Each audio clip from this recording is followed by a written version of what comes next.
Assalamualaikum warahmatullahi wabarakatuh. Perkenalkan, kami dari kelompok 10 yang beranggotakan Anissa Rizky Nastiti, Laila Nurdayanti, dan Nabila Fatihatul Jannah. Di sini kami akan menjelaskan materi mengenai ekologi tumbuhan, yaitu deforestasi.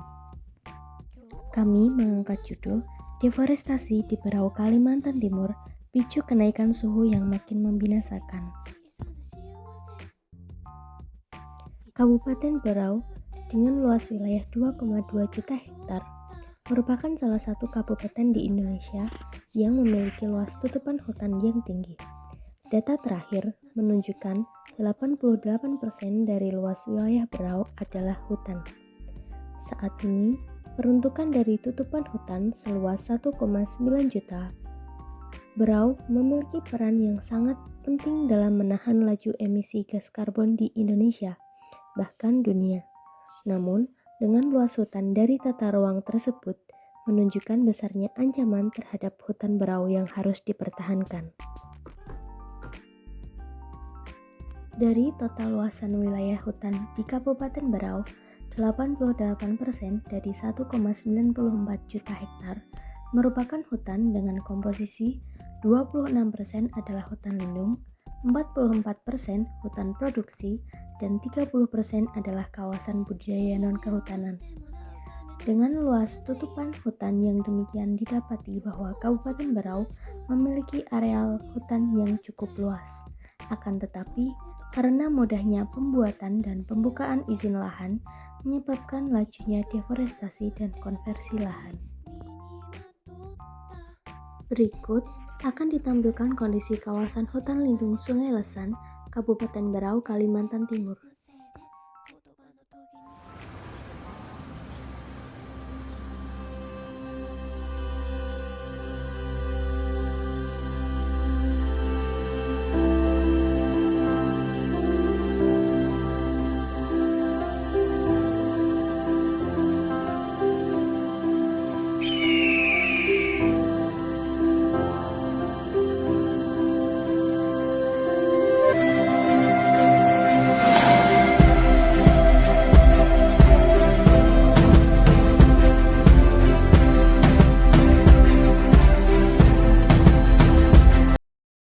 Hutan Berau mengalami kerusakan akibat deforestasi dan degradasi, serta menghasilkan emisi karbon dioksida lebih dari 20 juta ton.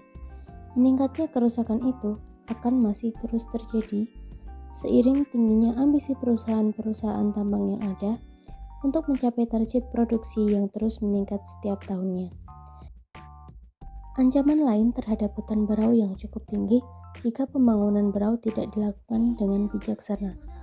Kondisi bahwa deforestasi dan pemanasan global di Kalimantan Timur menyebabkan suhu di kawasan tersebut naik hampir 1 derajat Celcius dalam 16 tahun terakhir. Deforestasi yang menyebabkan kenaikan suhu global juga sekaligus membuat peningkatan kematian para pekerja di wilayah yang rentan. Panas dari deforestasi dan perubahan iklim membunuh pekerja di negara-negara hutan tropis dan menurunkan keamanan bekerja, yang mengakibatkan kondisi bekerja di luar ruangan selama 20 menit dalam sehari menjadi tidak aman. Lebih jauh, kondisi ini menyebabkan sekitar 104 kematian. Hutan merupakan paru-paru dunia. Oleh karena itu, kita perlu menjaga kelestarian kawasan hutan agar dapat berfungsi sebagaimana mestinya. Agar kawasan hutan tetap lestari, tentunya perlu dilakukan pencegahan dan pengendalian kerusakan kawasan hutan yang dapat dilakukan dengan beberapa cara berikut. Yang pertama yaitu pelatihan dan penentuan batas hutan. Penentuan batas hutan merupakan pelatihan mengenai penentuan titik koordinat yang mana dapat dengan mudah dilakukan apabila menggunakan penentuan batas hutan atau penentuan lokasi. Yang kedua yaitu patroli. Patroli oleh Badan Lingkungan Hidup dalam pencegahan kerusakan hutan dilakukan dengan mengelilingi kawasan hutan untuk melakukan pencegahan terhadap tindakan yang dapat menyebabkan kerusakan hutan. Yang ketiga, yaitu pemeriksaan izin. Lingkungan pembuatan izin sudah dilakukan oleh individu atau perusahaan yang ingin menggunakan lingkungan termasuk hutan. Hal ini tentunya akan memudahkan Badan Lingkungan Hidup dalam melakukan pengendalian kerusakan hutan. Yang keempat, yaitu pemberian sanksi hukum. Sanksi hukum yang dibuat oleh pemerintah diharapkan dapat memberikan efek jerah bagi oknum-oknum yang tidak bertanggung jawab untuk tidak menggunakan hutan dengan sembarangan atau merusak hutan. Sekian presentasi dari kelompok kami, kurang lebihnya kami mohon maaf. Wassalamualaikum warahmatullahi wabarakatuh.